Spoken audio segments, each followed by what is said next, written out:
پاکستان بودم، به من گفتن شما یه بحثی بکن. ولی اینا که نشستن همه استاد دانشگاه، همه سنی هم. گفتیم استاد دانشگاه طورینی، ما از سخنگوی دانشگاه هستیم، سنی طورینی، میلیون ها سنی تو ایران با تلویزیون میشنن، با سنی ها رفیقیم.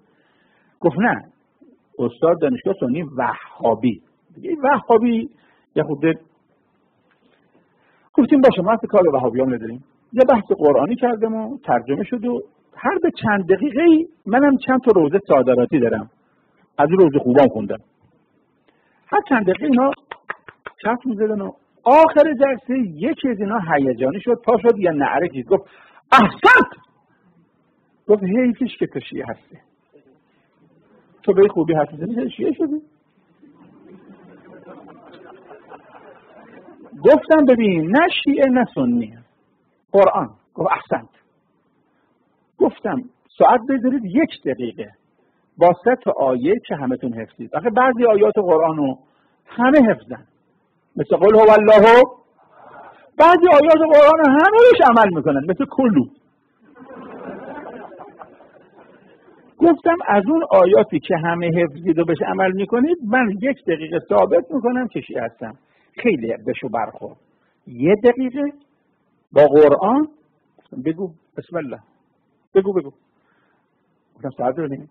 حالا ثابت من بسم الله الرحمن الرحیم. گفتم تا پیغمبر بود شیعه و سنی نبود، رهبر همه خود پیغمبر.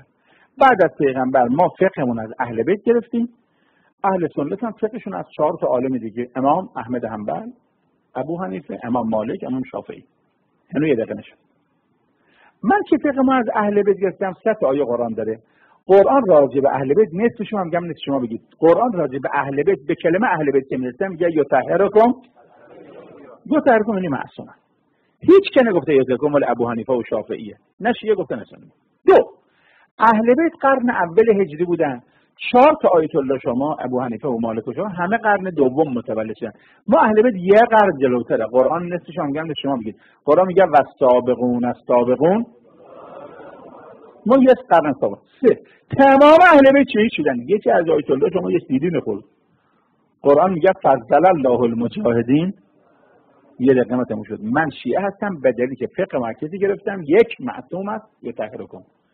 2 1 قرن جلوتره و سابقون السابقون. 3 در راه خدا شهید شد، قتلوا فی سبیل الله.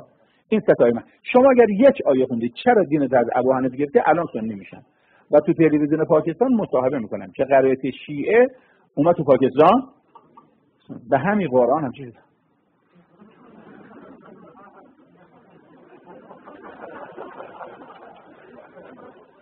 استفاده